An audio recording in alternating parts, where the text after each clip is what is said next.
Yes, I'd like to add my thanks to all those who made this election possible, the Returning Officer Barry Quirk and his staff, the Borough Councils and their staff, the police, and all who participated in any way in the electoral process.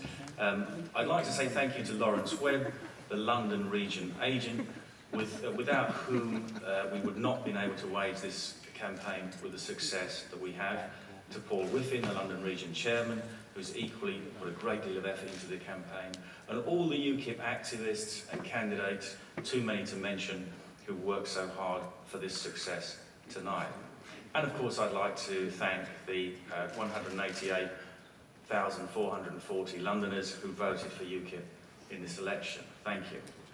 Now, I'd like to offer my very special thanks to three people in particular who worked hard to ensure UKIP's success, not just in London, but nationally, and to the extent that we've been successful, I don't know yet, but I suspect it's going to be much better than we did last time. Those three people worked very hard for a UKIP victory, and they are, of course, David Cameron, Gordon Brown and Nick Clegg. Thank you. Now, I only have one small complaint to make, which is that if only Gordon Brown had made Glenys Kinnock Minister for Europe before election day rather than after, it probably would have added another 1 million votes to UKIP's total, but you can't have everything.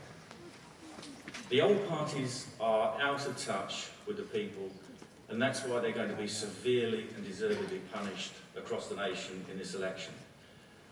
The British people do not want to waste billions of pounds every year in tribute to the European Union. That money could be better spent here.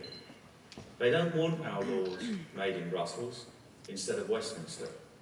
They don't want the European Constitution, / Lisbon Treaty, and certainly not without a referendum first.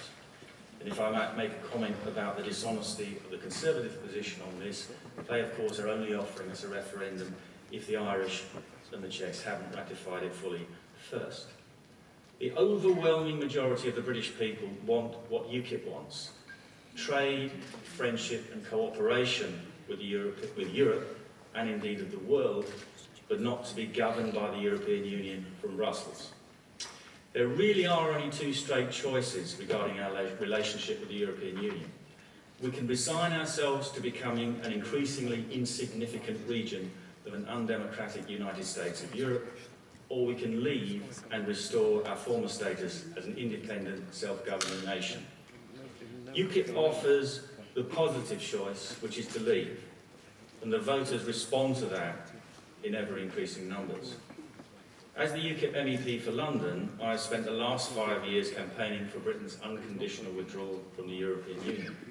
I shall continue to do exactly that for this term, but in the hope that Britain will regain her freedom before the next 5-year term is up, and that all the UK's MEPs can be made redundant at the same time.